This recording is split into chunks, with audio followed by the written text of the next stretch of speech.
Dios nos va a usar como instrumento para llegar a sus corazones. Quiero mencionar que el tema que voy a tratar en esta tarde es un tema que mi hermano Julio me ha pedido, ya que es un tema que en su momento lo llevamos allá hasta Cancún y que hoy estamos mencionándolo, lo traemos para que de una manera u otra también ustedes sean copartícipes de esta enseñanza. El tema, hermanos, se titula "Los sueños de Dios son más grandes que los sueños de los hombres". Voy a invitar a mi hermano Julio para que me apoye con la lectura bíblica de Deuteronomio, capítulo 34, verso 1 al 5. Por favor, hermano Julio.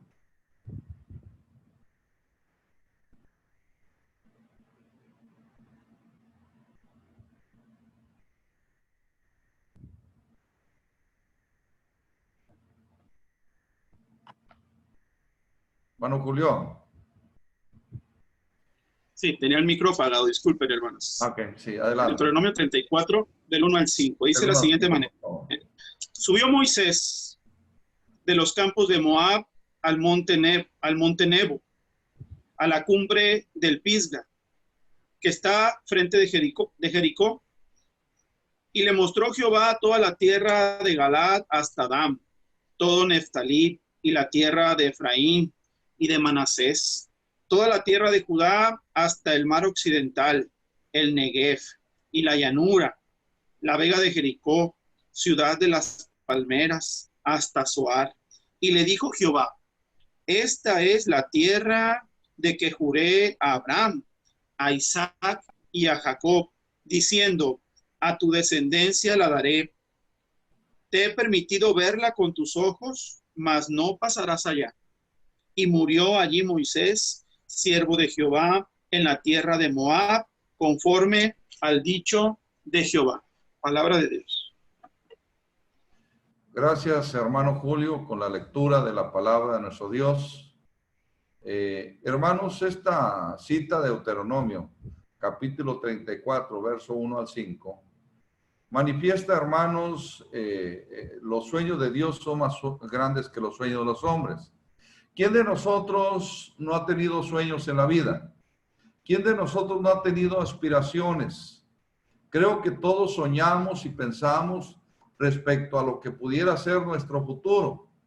Todos decimos y pensamos, ¿cómo sería mi futuro? Para ello necesito trabajar. Para ello necesito tener un buen empleo, economía y forjar un patrimonio para tener una vejez segura. Todos anhelamos y aspiramos a una mejor vida. Todos deseamos mejorar nuestra calidad de vida y aspiramos y soñamos en cómo lograrlo. Aquí el punto es el siguiente. Cuando de pronto alguien viene y nos dice, ¿sabes qué? Todo lo que tú has soñado, todo lo que tú has aspirado, aquello sencillamente no se va a llevar a cabo, porque algo lo va a interrumpir. Algo va a hacer que aquello no, tus aspiraciones no se lleven a cabo, y es así que algunos de nosotros empezamos a culpar a Dios y decir, ¿por qué, Señor? ¿Por qué eres tan injusto? ¿Por qué yo aquella aspiración que tenía de tener una bonita casa, de tener un carro del año, de tener un buen empleo, una gran familia, de todas mis aspiraciones y deseos que yo deseaba, de pronto resulta que viene una enfermedad y nos cambia todo el panorama que teníamos y nos hace ver, hermanos, cuán frágil somos? Es así, hermanos, que el día de hoy el tema que vamos a exponer es un tema que refleja, hermanos, a lo que Moisés le sucedió. Nosotros vemos a un líder de Dios de cómo es rescatado de la muerte cuando precisamente se manda a matar a todos los niños y viendo que se multiplicaban en gran manera los hebreos, se manda a matar, Faraón manda a matar a todos los niños, y cómo Dios rescata a aquel niño de las aguas y es su propia madre quien lo cría y posteriormente es adoptado por la hija de Faraón. 40 años de vivir en el palacio real, al lado de personas que tenía sobre todo un cargo importante y criado bajo las mejores escuelas, con los mejores maestros, usando las mejores telas, los mejores vestidos, joyas, alhajas, al lado de la hija de Faraón, allá precisamente en el imperio egipcio, en Egipto. Moisés se sentía sumamente complacido. Él estaba feliz después de ser un hijo de una madre pobre hebrea. Ahora se encuentra siendo adoptada por una princesa hija del faraón. Y es así, hermanos, que Moisés se siente contento y feliz de vivir en el palacio. Pero un día se da cuenta cómo un egipcio golpeaba a un hebreo y él se mete y lo defiende, y al momento en el cual lo defiende, lo avienta y aquel hebreo se golpea la cabeza y muere en ese instante.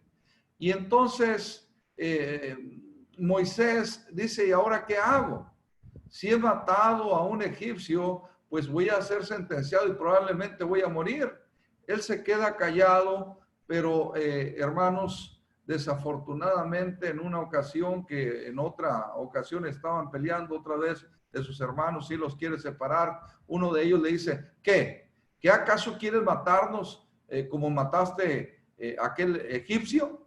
Y es así que Moisés, dándose cuenta que había sido delatado, huye a Madián, donde después de 40 años de vivir en la abundancia, llega a Madián con un hombre llamado Jetro y empieza a cuidar ovejitas y empieza ahí a enamorarse de la hija de Jetro, Séfora, y ahí empieza a formar una familia. Hermanos, ya no vivía en palacio, sino ahora en una casa humilde, y ahora ya no daba órdenes, sino que ahora en lugar de estar a cargo ahí de lo que es un séquito de personas ahí en Egipto, probablemente incluso apoyando las construcciones que se realizaban, las grandes megaconstrucciones de Egipto, ahora se encuentra simplemente como un pastorcillo de ovejas, cuidando ovejas ahí al lado de su suegro Jetro. Dios lo saca de la abundancia y ahora lo pone, hermanos, en un rango de humildad, totalmente alejado de aquel mundo en el cual él habitaba, y ahora se encuentra totalmente, hermanos, descobijado de aquella opulencia y se encuentra, hermanos, cuidando ovejitas. Pero Dios lo estaba preparando. Dios lo estaba preparando, ya que el cuidar ovejas lo iba encaminando a la gran tarea que Dios le iba a encomendar, como lo era libertar al pueblo de la esclavitud egipcia. Un día Moisés se encuentra cuidando sus ovejas y miraba cómo una zarza ardía, pero no se consumía. Y él al acercarse a ella, se encuentra que Dios le dice, Moisés, Moisés, quita las sandalias de tus pies, porque el lugar que estás pisando, tierra santa es. Moisés cae en tierra y pide al Señor, heme aquí, Señor. Y es cuando Dios le dice, he escuchado el lamento de mi pueblo, clamando liberación. He escuchado el pueblo cómo es oprimido por los egipcios, y yo he decidido que tú seas quien vaya y declare a Faraón que yo quiero que los deje en libertad. Encontramos a Moisés ahora diciendo, Señor, pero ¿cómo me mandas a Egipto si vengo huyendo de Egipto? ¿Que no sabes que acaso me quiere matar el Faraón por haber matado a un egipcio? Y ahora tú me regresas allá. Entonces Moisés empieza a poner excusas desde decir, Señor, yo creo que estás mirando en el lugar incorrecto. ¿Por qué no miras tú mejor? Mira, ahí tengo a Aarón, mi hermano, que tiene mayor facilidad de palabras, tiene mejor expresión, él tiene mayor conocimiento, como que agarra y la papa caliente se la quiere dejar a su hermano Aarón o a otro líder, pero Dios a todas sus excusas le da solución. Señor, es que pues soy falto de palabra. Ahí está Aarón como tu intérprete. Señor, pero no me van a creer. A ver qué tienes en tu mano, una vara, lánzala abajo. Y se convirtió en serpiente. Tómala otra vez por la cola, se convierte en vara. Señor, pero no me va a creer. ¿Quién eres tú? Tú dile, yo soy el que soy.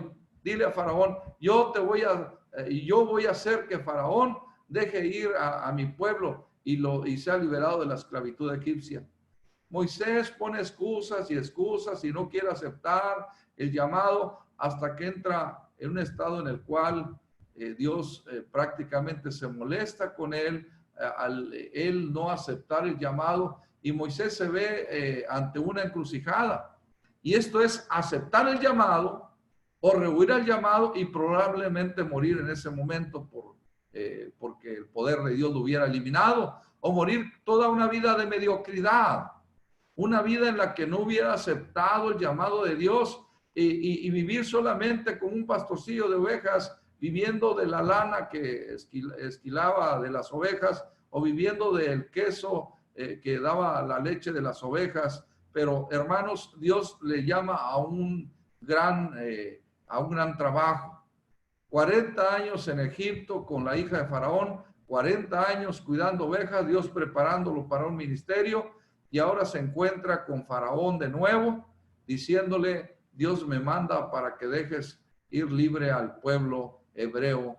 Y entonces ya sabemos acerca de cómo Dios le permitió a Moisés, por medio de 10 plagas, hasta la 10ª, que fue la muerte de los primogénitos, para ser liberados de la esclavitud egipcia, y donde posteriormente, después de que son liberados, dice Faraón, ¿qué hemos hecho? Se nos fue los burritos de carga, las mulas, las bestias de carga, ¿quién va a trabajar? Y sale en busca de ellos, se encuentran en la encrucijada que no había para dónde huir, solamente había mar. Sin embargo, Dios le dice que toque las aguas, viene un viento y las aguas se separan, entra el pueblo hebreo en medio de tierra seca, por aguas a ambos lados, y es así que están en el otro extremo. Y también cuando los egipcios ven el camino abierto, se introducen en él, pero al finalizar toca las aguas se cierran y muere Faraón juntamente con sus ejércitos de egipcios. Ahí quedan sepultados por aquellas aguas al cerrarse. 40 años en Egipto, 40 años en Madián, y ahora Dios lo lleva ante un proyecto de 40 años por el desierto. 40 años, hermanos, en los que el liderazgo de Moisés se vio reflejado por muchos conflictos, incluyendo a su hermano Aarón, a su hermana María, quienes dicen, ¿qué acaso Dios nos ha hablado nada más por medio de ti? Su propia familia no aceptaba su liderazgo. ¿Y qué hablar de la rebelión de Coré cuando se rebelaron y entonces se abrió la tierra y se los tragó a todos? ¿Qué hablar acerca del becerro de oro que construyó su hermano Aarón y que cayeron en idolatría? Y en aquel día murieron muchísimos a costa de que habían caído en un pecado muy grande cuando Moisés bajó con las tablas y estas fueron arrojadas y fueron quebradas. Pero hermanos, día a día Moisés se enfrentó retos. 40 años de batallar, 40 años de sufrir, de lidiar a un pueblo contradictorio y rebelde, los cuales, a pesar de que Dios los cubría con una columna de fuego por la noche para calentarlos, por una columna de nube en el día para que el sol no les hiciera daño, Dios los libró de los escorpiones, que no les picaran, de las serpientes, que su calzado no se desgastó, su ropa no se acabó, el alimento siempre hubo, el maná que curaba enfermedades y les ayudaba a estar siempre sanos y fuertes, porque era el alimento que caía del cielo. Pero ellos decían, estamos hartos de ese pan liviano, y Dios les envió codornices, y aún cuando ellos pedían agua, Dios permitió que el agua brotara de la peña.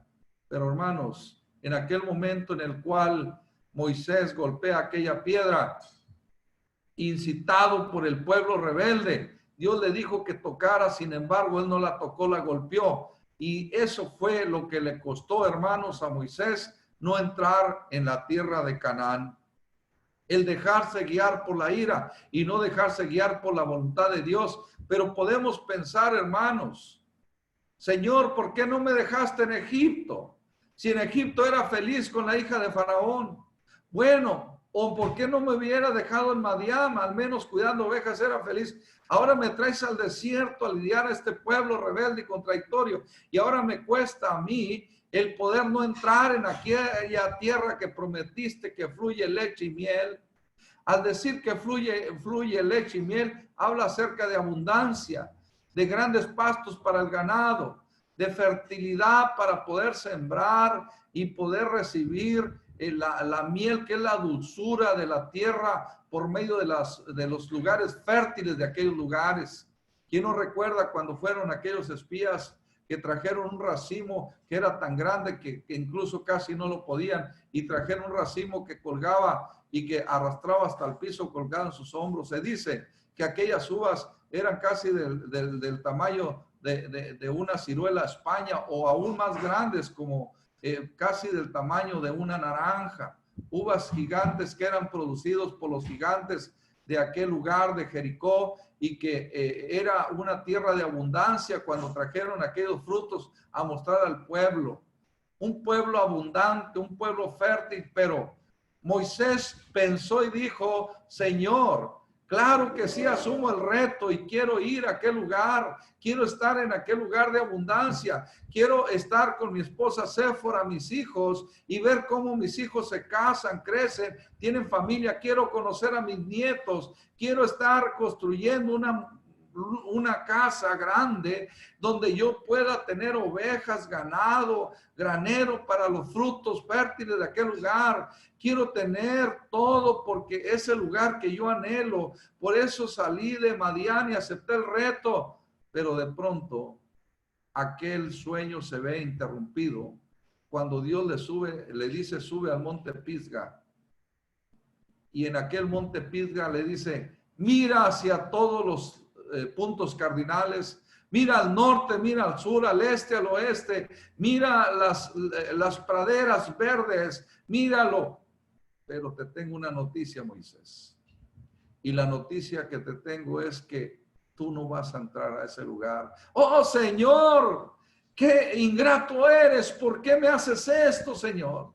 ¿Qué acaso no has visto todo lo que he batallado desde Egipto, Madián, y ahora me encuentro en este desierto batallando con esta gente, duros de cerviz, que no entienden, no hacen caso, incluso me incitaron, golpeé la peña por su culpa y ahora resulta de que yo tengo que pagar las consecuencias, Señor? No es justo lo que está pasando, Señor. Yo quiero ver una vejez digna al lado de mis seres queridos, y ahora tú me dices que suba a este monte y que mire de lejos, pero nada de lo que yo miro voy a disfrutar. Qué ingrato, qué injusto eres, Señor.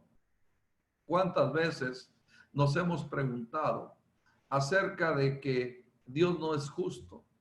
Y vemos que la injusticia de Dios que nosotros creemos es como cuando el David decía: tuve envidia viendo la prosperidad de los impíos.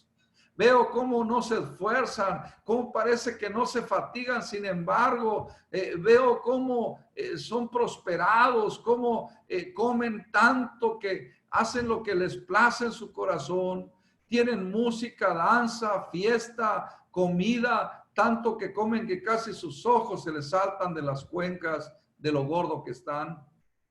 No se esfuerzan, no se fatigan y siempre están llenos sus graneros de semillas, siempre tienen prosperidad. Dice el salmista David: estuve a punto de caer, sentía punzadas en mi corazón viendo cómo ellos prosperaban. Sin embargo, al final de cuentas, el salmista David entiende cuando dice: era como una bestia, era como un burro, no entendía, era como un animal irracional, no entendía nada, no comprendía nada y actué de manera irracional hasta que entré en el santuario de Dios. Y al final de cuentas, entendí el fin de ellos. ¿Para qué sirve la prosperidad en este mundo si no tienes la riqueza más grande que es a Dios y las bendiciones que Dios promete a sus hijos? ¿Para qué sirve lo de este mundo si lo de este mundo se acaba? Lo de este mundo aquí se queda. ¿Qué ha pasado con los ricos, fuertes y poderosos? ¿Qué ha sucedido con aquellos que decían tener grandes capitales hoy en día? perdón, sabemos y entendemos que todos aquellos que amasaron grandes fortunas no les han sido suficientes para curarse de esta pandemia o esta enfermedad que vivimos. Estaba escuchando acerca de la hija de el dueño de las acciones de Banco Santander Serfín, que decía: mi padre no le sirvieron los millones para poderse curar, sin embargo le faltó algo que es gratis, que es el aire. Sin embargo, a pesar de sus millones, ahí se quedaron y él murió.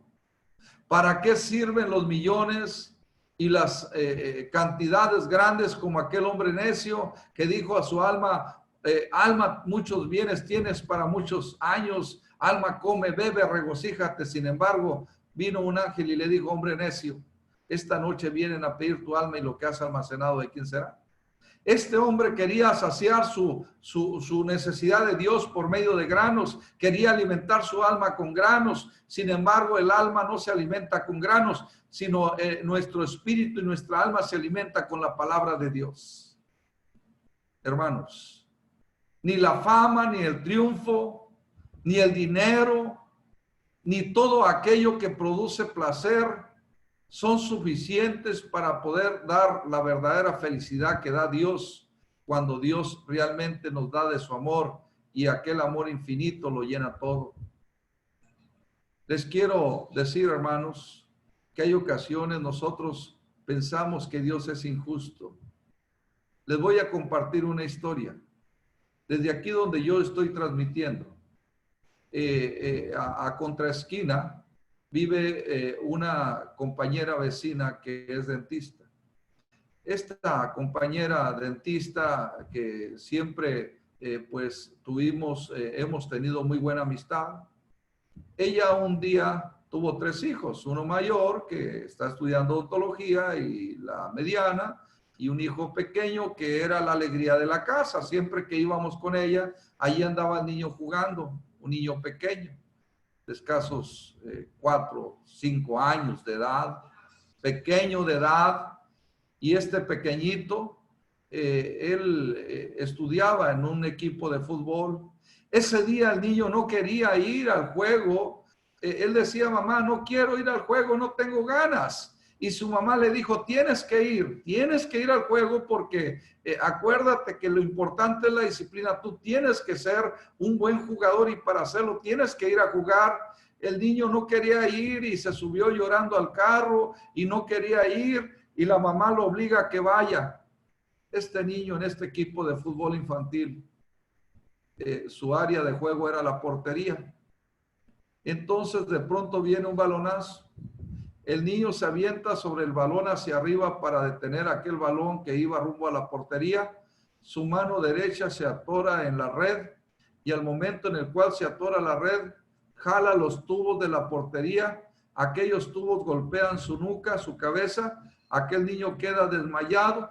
Su madre inmediatamente lo toma en sus brazos, lo lleva al hospital, y allá en el hospital entra en estado de coma, en terapia intensiva, porque aquel golpe le produjo un derrame cerebral, y posteriormente se lo entregan muerto. El niño falleció de este golpe en la cabeza. La madre preguntaba y decía: ¿por qué Dios es injusto? ¿Por qué Dios permite esto, que los niños mueran? ¿Por qué me quitó a mi hijo si era lo más valioso que yo tenía? Y ella me decía y me preguntaba cuando yo fui al funeral, y me decía: ¿por qué Dios hizo esto? ¿Por qué pasó esto? No puedo soportarlo. Día a día se estremecía, lloraba y se lamentaba esta pérdida, al grado que quería morirse junto con su hijo.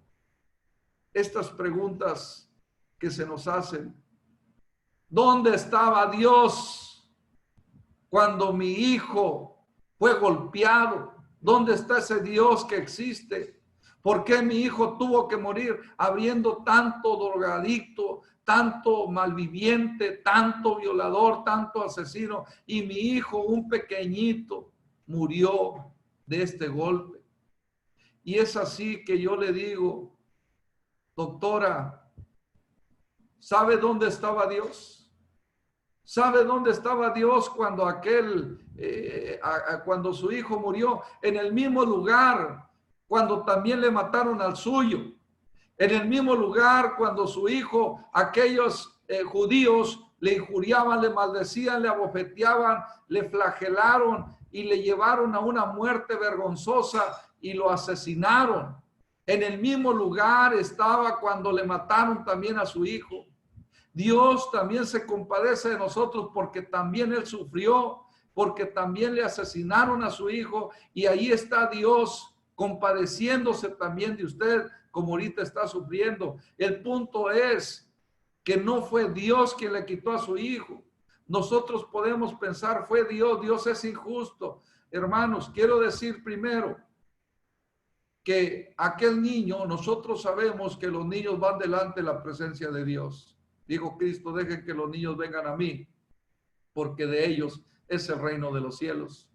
Pero también sabemos y entendemos que muchas de las cosas que suceden, como a una hermana de la congregación que también le asesinan a su hijo, y la hermana no quería, se retiró de la fila del Señor en reclamo, ¿por qué me pasó esto a mí? ¿Por qué me asesinaron a mi hijo menor? ¿Por qué Dios permitió esto? Y yo le dije a la hermana, fue Dios quien usó la pistola de aquellos asesinos para matar a su hijo. Fue Dios que incitó a su hijo para andar en malos caminos. Fue Dios el que está causando la desgracia de tanto asesinato, de tanta violación, de tantas situaciones que estamos viviendo día a día. Es Dios quien incita al narcotráfico. Es Dios quien anda vendiendo droga en las calles y matando a tanto joven. Es Dios quien está utilizando la mentalidad de los jóvenes para andar violando jovencitas. Es Dios quien utiliza a aquellas personas para andar asesinando mujeres. No es Dios. Dios no es el responsable. Es Satanás quien hace sus fechorías y luego quiere culpar a Dios de las fechorías que causa, porque dice la palabra de Dios que Satanás viene para robar, matar y destruir, pero Cristo viene para deshacer las obras del diablo.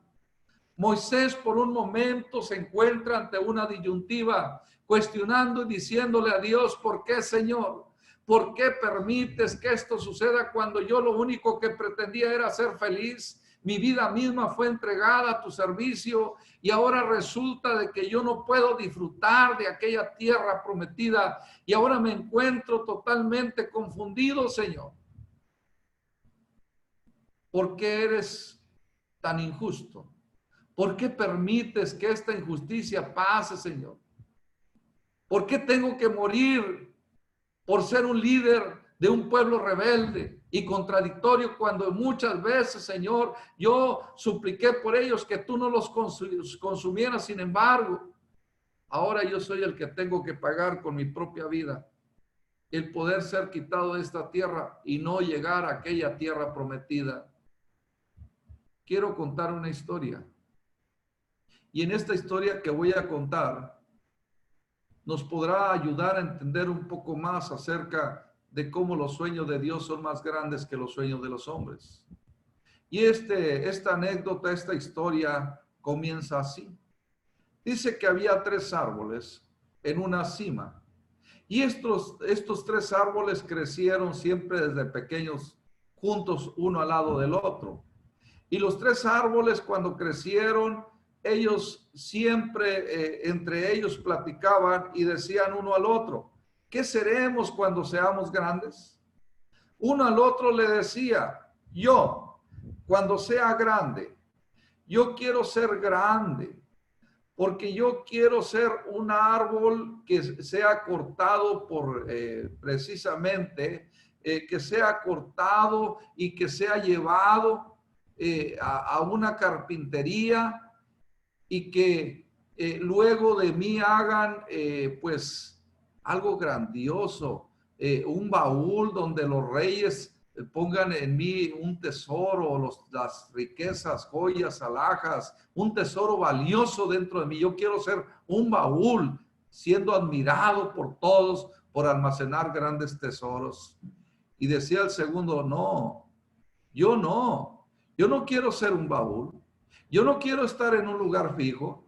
Yo quiero que cuando vengan a cortarme, me puedan llevar allá a un lugar y hacer de mí tablas para construir un gran navío, un gran bote donde en ese bote pueda yo viajar por los 7 mares y llevar conmigo a los grandes reyes, a los grandes faraones, y llevarlos por diferentes partes del mundo, y que mi madera sea tan fuerte y resistente que pueda soportar las grandes tormentas. Y decía el tercero, le preguntaban a los otros, ¿y tú qué vas a hacer cuando seas grande? Decía el tercero, no quiero ser un baúl, no quiero ser un barco, sino quiero ser un árbol que sea admirado por siempre, por todos los tiempos, que la gente nunca se olvide de mí, que cuando vengan y me talen, entonces yo pueda ser llevado a una maderería y pueda ser usado, pero que sea admirado por todas las personas del mundo como un árbol grande, que puede tener la oportunidad de ser admirado por todos los tiempos y que yo pueda existir en la memoria de toda la humanidad. Pues se llegó un día que viene el talador por ahí y corta al primero, y entonces se lo lleva al carpintero, y entonces no hace de él un baúl, sino solamente hace un comedero para ganado, donde el ganado iba a recibir la comida, y en lugar de ser un gran baúl, es solamente un comedero de alimento para ganado. Y viene el segundo y dice, ahora me toca a mí. Viene el talador, lo corta, y entonces no es hecho un barco, sino solamente una pequeña barcaza chiquilla, un pequeño bote muy pequeño, insignificante, y es puesto no sobre los 7 mares, sino en un pequeño lago. Y dice, me toca a mí, viene el tercero, y es cortado, y es llevado a un aserradero, y ahí es guardado. Y entonces estos 3 árboles pareciera que todos sus sueños e ilusiones se habían perdido. ¿Por qué? El primero que aspiraba a ser un gran baúl, ahora era un comedero para el ganado. El segundo que aspiraba a ser un gran barco, ahora era una pequeña barcaza puesta en un lago. Y el tercero ahí estaba arrumbado y abandonado en un aserradero, y sencillamente sin cumplir con su propósito, que él quería ser admirado por la humanidad. Pero les voy a contar esta historia, hermanos. Un día, Dios decidió enviar a Jesucristo a este mundo. Y entonces, él viene a nacer de una mujer virgen llamada María y su padre adoptivo José. Y es así que cuando ella iba a dar a luz, no se encontró lugar en el mesón, y se le lleva a un establo. ¿Y qué se encuentra en ese establo? Un pesebre. ¿Cuál pesebre? Aquel lugar, aquel árbol que quería ser un gran baúl, ahora encontraba, hermanos, con el tesoro más grande que puede tener la humanidad, de tener al Hijo de Dios en él. Y es ahora, hermanos, que el tesoro más valioso del mundo, el tesoro, hermanos, de reyes y de reyes y señores, ahora nuestro Señor Jesucristo, el Rey de Reyes y Señor de Señores, se encuentra colocado en este pesebre, hermanos. Así de que el sueño de aquel árbol que pensó que Dios era injusto, ahora en el tiempo se encuentra aquel árbol, pero convertido en un gran baúl, en un gran tesoro, albergando al Hijo de Dios, y Dios mismo encarnado en Jesucristo, almacenando en él, o teniendo dentro de él el tesoro más valioso que puede tener la humanidad. Pero un día, aquel niño creció, llegó a la edad de 30 años, y cuando comienza su ministerio nombra a 12 apóstoles. Y un día, asediado por la multitud, le dice a sus apóstoles, súbanse a la barca porque la multitud me apretuja, necesitamos ir al otro lado. Se suben a aquella barcaza Y entonces, ya estando en medio del mar, empieza una fuerte tempestad donde Jesucristo se encuentra dormido en un cabezal, y los apóstoles o discípulos de Jesucristo tenían miedo y empezaron a temblar, viendo cómo aquellas olas arremetían contra aquella barca, y van y le despiertan: Señor, ayúdanos, sálvanos, que perecemos. Despierta Jesucristo y le dice al mar, calla, enmudece. Y entonces hubo gran quietud y gran bonanza. Es así que aquel barco entendió que ahora sobre él estaba, hermanos, el Rey de Reyes y Señor de Señores, que no era un faraón, no era un rey, sino era el Rey de Reyes y Señor de Señores, nuestro Señor Jesucristo, el Hijo de Dios, estando sobre él, que era lo que él aspiraba, tener, poder viajar en él.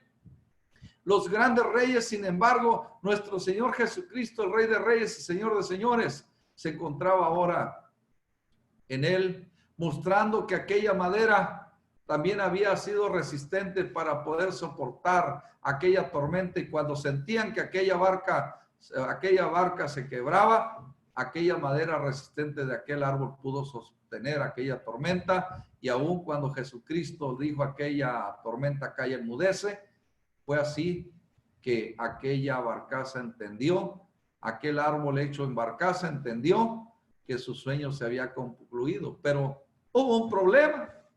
El tercer árbol estaba ya abandonado y arrumbado. Y decía: Dios es injusto, Dios no me ha escuchado. Y es así que un día aquel hombre que vino un día aquel hombre que estuvo en aquella barcaza, el Hijo de Dios, que vino en forma de hombre, Dios encarnado, Dios nacido de mujer, viene a este mundo. Y entonces aquellos judíos, a los suyos vino, y los suyos no le recibieron, y entonces deciden crucificarle. Le llevan ante Pilato y gritaban: crucifícale, crucifícale. Y aquel hombre decía: yo no encuentro ningún mal en él.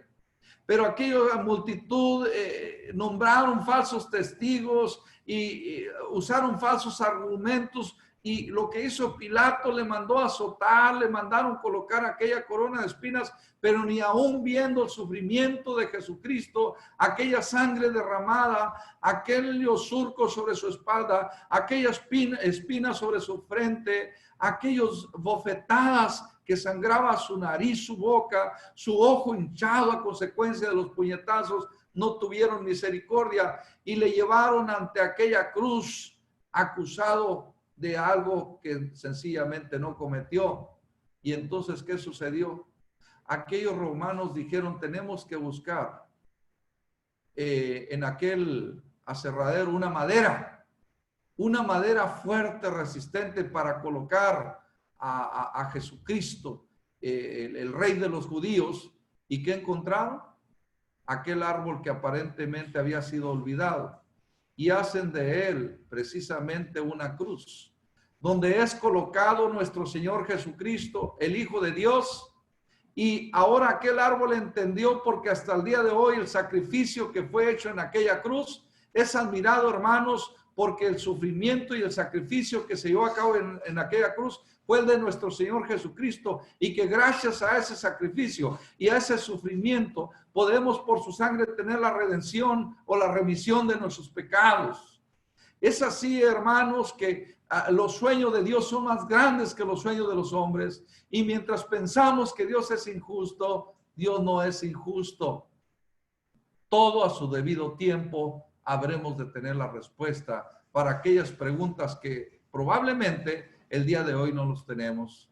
Moisés preguntaba y decía: Señor, qué injusticia, qué situación tan difícil. ¿Por qué yo, Señor? ¿Por qué yo te decía que no era el indicado, Señor? Yo te decía que Aarón era la persona correcta, o otro, ahí había otros mejores que yo, pero tú decidiste que yo. Y ahora, después de 40 años en Egipto, de 40 años en Madián, 40 años en el desierto, 120 años aspirando el poder llegar aquí, ahora que me encuentro a punto de llegar, tú me dices: Señor, no vas a entrar. Qué injusticia, podemos pensar. ¡Qué ingratitud! Sin embargo, hay ocasiones que no entendemos los planes y propósitos de Dios. Quiero comentarte una cosa. Hay momentos en la vida que no entendemos. Y no entendemos ciertas situaciones, por qué se dan, por qué son violadas muchas veces algunas mujeres y por qué son descuartizadas por un violador y aquel violador luego es colocado en una prisión, pero la vida, ¿quién la da? ¿Quién la regresa a aquella jovencita? Muchas veces no entendemos por qué los niños son asesinados, por qué existen los homicidios. ¿Por qué existen gente sin escrúpulos que asesinan por medio de la droga a tanto joven? ¿Por qué existe esta enfermedad que está asesinando a ancianos, a adultos, a niños? Cuando nosotros decimos, ¿por qué pasa esto, Señor? ¿Por qué sucede esto? Hoy en día no entendemos nada. Hay cosas que no entendemos.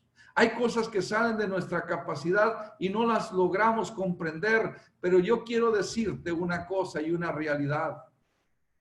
Todo a su debido tiempo habrá de tener una respuesta. Como dice el Cántico 109, allá comprenderé. Hay cosas que no comprendemos aquí, hay cosas que no entendemos y decimos, Señor, ¿por qué? ¿Por qué tengo yo que estar pasando con esta enfermedad? ¿Por qué tengo que estar con esta diabetes que me está quitando la vida, me está día a día poniendo en riesgo y me siento como que me voy secando día a día? ¿Por qué tengo que estar pasando con este problema de alta presión? ¿Por qué tengo que estar con esta enfermedad crónico-degenerativa? ¿Por qué tengo que estar batallando con este hijo rebelde, con este hijo adicto? ¿Por qué tengo que estar batallando con esta hija que ahora ya no me quiere ver ni siquiera? ¿Por qué tengo que estar lidiando con un vecino que cada vez que me mira me odia? ¿Por qué tengo que estar lidiando con un patrón que me explota? ¿Por qué tengo que estar batallando? Oye, ahorita podemos decir, ¿por qué tengo que estar metido en mi casa? ¿Por qué tengo que estar en cuarentena cuando yo quisiera estar en una playa disfrutando el mar, las olas? ¿Por qué tengo que estar en mi casa si yo quisiera estar en la iglesia? ¿Por qué tengo que estar con esta enfermedad que no hay una vacuna, un antídoto para ella todavía? ¿Por qué tengo que estar perdiendo el sueño de probablemente ser infectado por ella? Y siempre nosotros nos hacemos esa pregunta, ¿por qué, Señor? ¿Por qué permites esto? Sin embargo, te voy a contar otra historia que probablemente nos ayudará a entender esto que está sucediendo. Dice la historia de un anciano y un joven que vivían solos en un rancho. Entonces ellos tenían un caballo que lo usaban tanto para montar como para traer leña, como para arar la tierra, y era lo que les servía a ellos para todo, era la única herramienta que tenían de trabajo. Eran muy pobres. Y entonces un día el anciano y el joven que vivían juntos, un día el caballo de pronto se escapó, se fue y pues ya no volvió. Entonces las personas del rancho llegaron y le dijeron al anciano, qué mala suerte, ¿verdad? Y el anciano le dice, yo no sé, Dios lo sabe, el tiempo lo dirá. Entonces pasaron los días, los meses, los años y de pronto un día regresa aquel caballo, pero aquel caballo ya era miembro de una manada de caballos.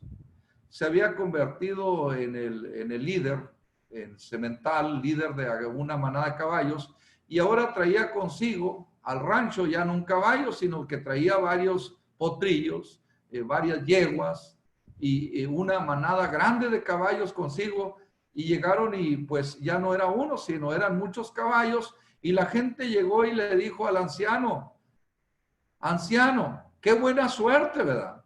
El anciano le dice, yo no sé, Dios lo sabe, el tiempo lo dirá. Entonces, este joven un día, queriendo amansar un potrillo para poder usarlo como para él, para su uso, se monta aquel potrillo, y aquel potrillo salvaje relincha, lo tumba y se quiebra un pie. Y entonces viene la gente y le dice al anciano, qué mala suerte, ¿verdad, señor anciano? Y le dice el anciano, yo no sé, Dios lo sabe, el tiempo lo dirá.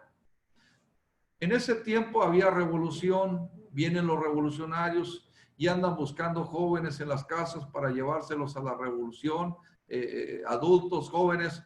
Cuando llegan con aquel anciano, pues el anciano no servía ya para la guerra, era muy anciano. Pero cuando miran al joven, dice, este es, pero le miran que tenía quebrado un pie. Dice, no, pues así no nos sirve. ¿Para qué queremos un joven quebrado? Entonces, no, vámonos, no lo necesitamos.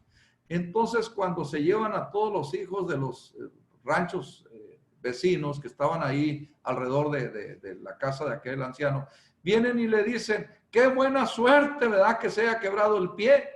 Y dice, yo no sé, Dios lo sabe, el tiempo lo dirá.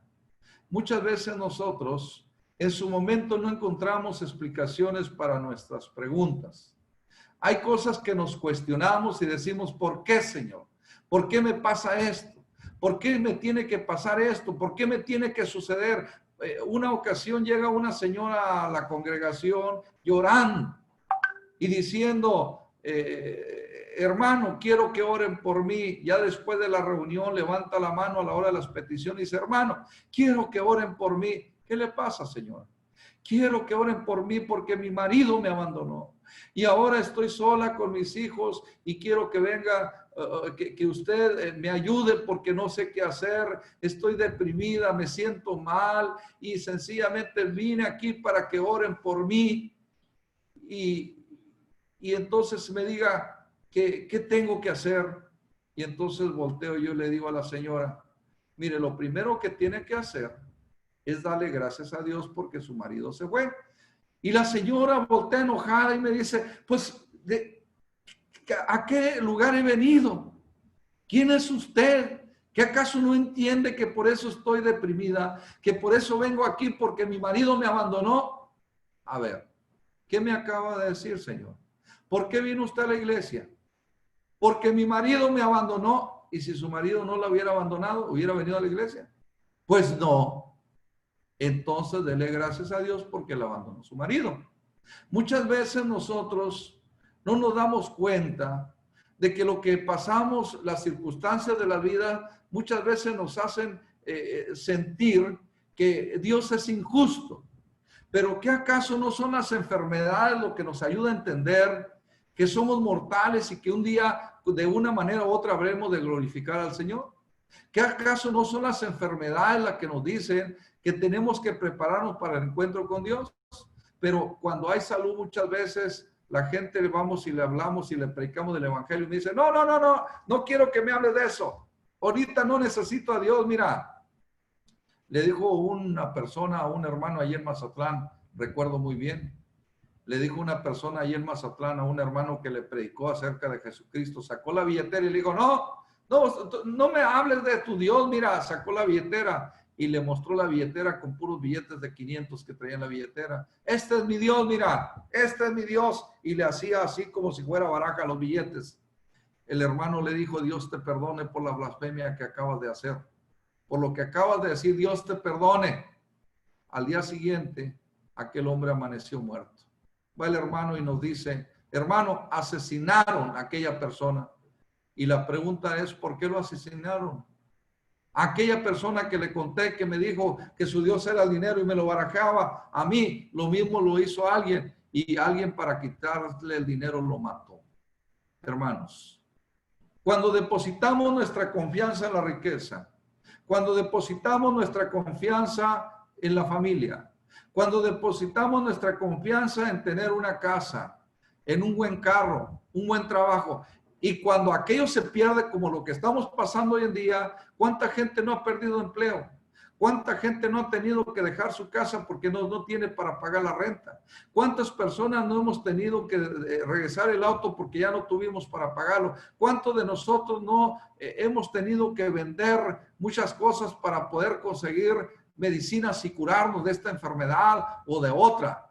¿Cuántos de nosotros no hemos gastado dineros dinero en una enfermedad que no hay cura para ella, o cuántas veces no quisiéramos cambiarlo todo por estar sanos. Pero estamos vivos y mientras hay vida hay esperanza. Y yo te quiero decir que Moisés se cuestionaba y se preguntaba: oh Señor, ¿por qué eres tan injusto, Señor?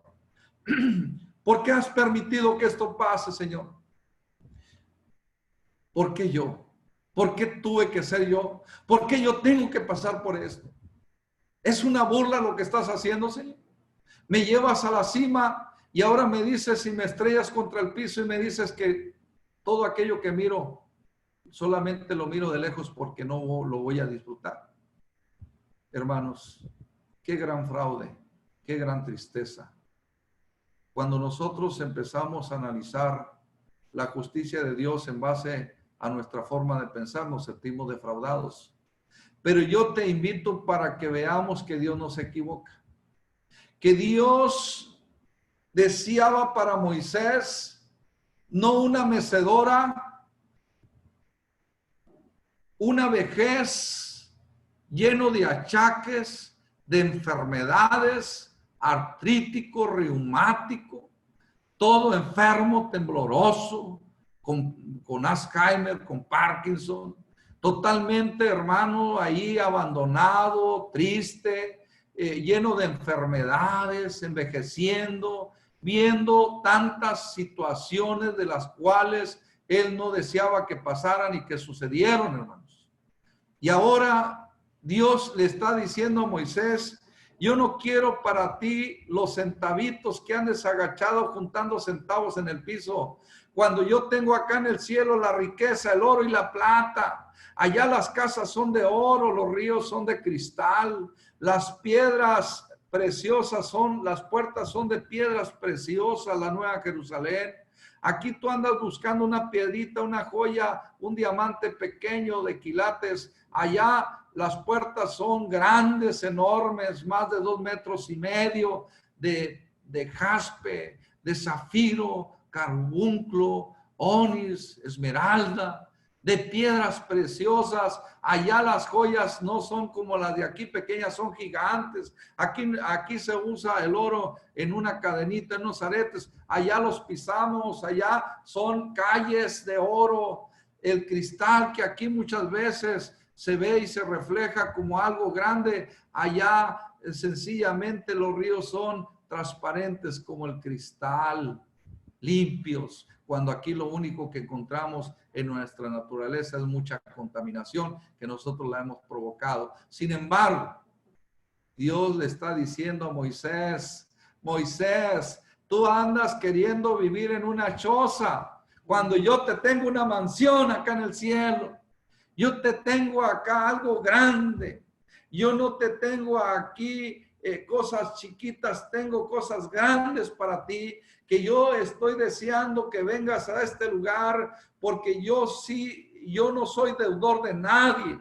Yo te voy a dar lo que realmente mereces. Tu esfuerzo y sacrificio, yo me he dado cuenta de él y por lo tanto te lo voy a regalar y te voy a dar la recompensa al esfuerzo y al sacrificio. Yo no soy injusto, dice el Señor. Dice: yo te voy a dar lo que te corresponde. Ven, Moisés, ya basta de lidiar a este pueblo, ya basta de estar sufriendo y batallando. Yo quiero llevarte delante de mi presencia para que tú goces y te deleites, no de las enfermedades, no de los dolores y sufrimientos. Ahora yo prometo darte cosas grandes, cosas grandiosas. Yo quiero darte un lugar de descanso, donde el día en el cual te levantes, el día de la resurrección, puedas tener la oportunidad de disfrutar por la eternidad la gran bendición del esfuerzo que has hecho.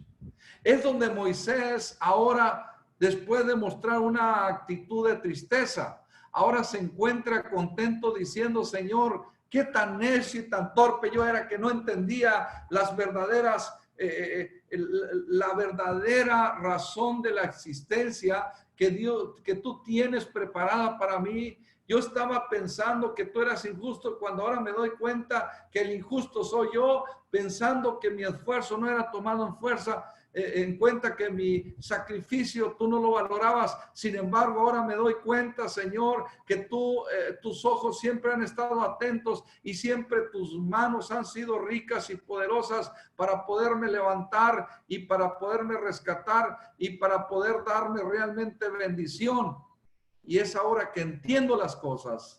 Para finalizar, hermanos, qué triste hubiera sido para Moisés envejecer y estar en una silla todo artrítico, todo enfermo, reumático, hermanos, con problemas de tipo de desgaste por las enfermedades senectiles, enfermedades de la vejez, Alzheimer, Parkinson, sin dentadura, batallando para masticar, hermanos, con una situación difícil, probablemente siendo una molestia hasta para sus hijos, probablemente, hermanos, su esposa diciéndole como que ya no me eres tan simpático, Moisés, ya estás muy viejo, como el pueblo diciendo, ese es el Moisés el líder, ahora mira cómo se encuentra totalmente viejo y ya no eres el Moisés líder, ahora es el Moisés acabado y destruido. Sin embargo, Dios al día de hoy nos muestra que Moisés, los sueños de Dios son más grandes que los hombres, porque ahora Moisés se encuentra en la transfiguración, si ustedes quieren verlo, allí en Mateo capítulo 17, verso 1 al 5, en la transfiguración, ¿quién se encuentra al lado de Jesucristo, hermanos? ¿Qué acaso no es Moisés y Elías? ¿Qué acaso Dios no permite que Jesucristo traiga ante Pedro, Juan y Jacobo, les presente a Moisés, en este caso que es el personaje del que estamos hablando, y lo presente, le dice, miren, este es Moisés, y lo trae, hermanos, del Hades, lo saca del Hades, del paraíso, y lo muestra a Pedro y le dice, mira Pedro, aquí está Moisés, Moisés aquel en el cual no encontraron su cuerpo, Moisés aquel que pensaron que había fracasado, Moisés aquel que pensaron que no lo había logrado, ahora Jesucristo lo trae y lo presenta y dice, aquí está, mira Moisés, y aquí está Elías. Aquí está Moisés representando a la ley, aquí está Elías representando al primero y al último de los profetas, que fue Juan el Bautista, ya que vino con el espíritu de Elías.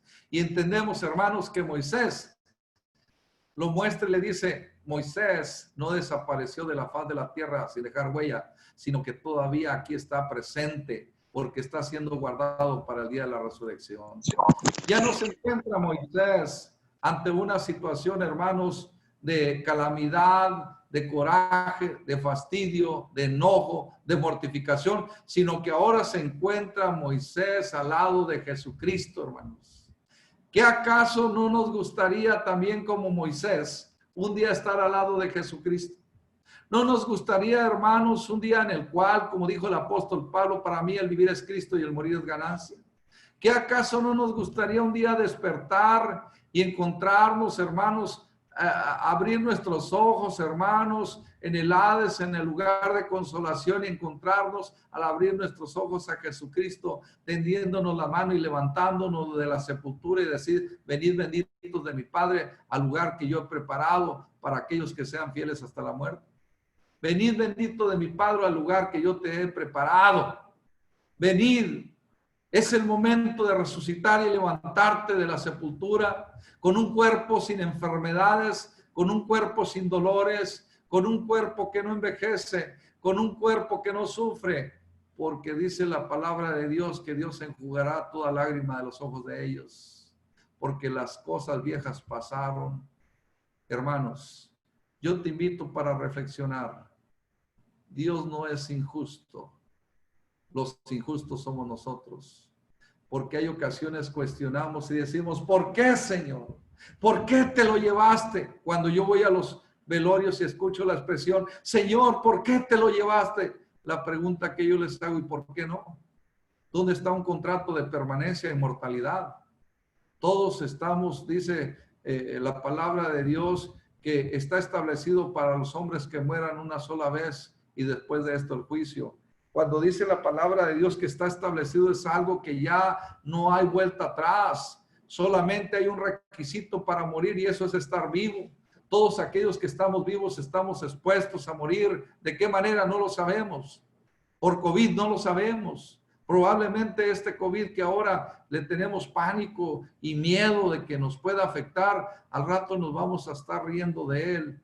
Pero yo te quiero decir para finalizar que Dios tiene plan y propósito. Como bien lo mencionábamos, hermanos, muchas veces nosotros no entendemos qué lección nos va a dejar esta pandemia, enfocándolo a la realidad que vivimos. Muchos dicen, y yo he escuchado a varios hermanos que dicen, hermano, quiero que ore porque ya queremos regresar al templo. Y yo le pregunto al hermano, ¿y a qué quiere regresar al templo? Pues para saludar a los hermanos, para abrazarnos. Pues sí. Y que eso fue lo que Cristo le encargó que fuera y abrazara por 20, 30 años a los hermanos, mientras los perdidos afuera se están muriendo. ¿Qué acaso no entendemos que Dios nos mostró, hermanos? Como al pueblo de Jerusalén cuando fue destruido el templo, que ya Dios buscaba adoradores en espíritu y en verdad, y que Dios deseaba ya que salieran de Jerusalén. Y ahora hoy en día los judíos van y lloran en el muro de las lamentaciones acerca de las ruinas que quedaron del templo de Jerusalén, cuando Dios dijo no quedaría sobre piedra que no sea removida, cuando Dios declara Jerusalén, Jerusalén, que matas a los profetas y apedreas a los que te son enviados. ¿Cuántas veces quise cobijarte como la gallina cobija sus polluelos y no quisisteis? Vuestra casa es desolada, vuestra casa es dejada al melonar, va a quedar vacía, desolada, vacía, va a quedar totalmente convertida en polvo. Nosotros, hermanos, no hemos entendido que lo que Dios ha hecho es ahora sacarnos a las casas para que veamos la oportunidad de hacer de nuestras casas un templo de Dios, hacer de nuestros hogares lo que hacían los primeros cristianos. 3,000 cristianos no cabían en un templo, se reunían en las casas.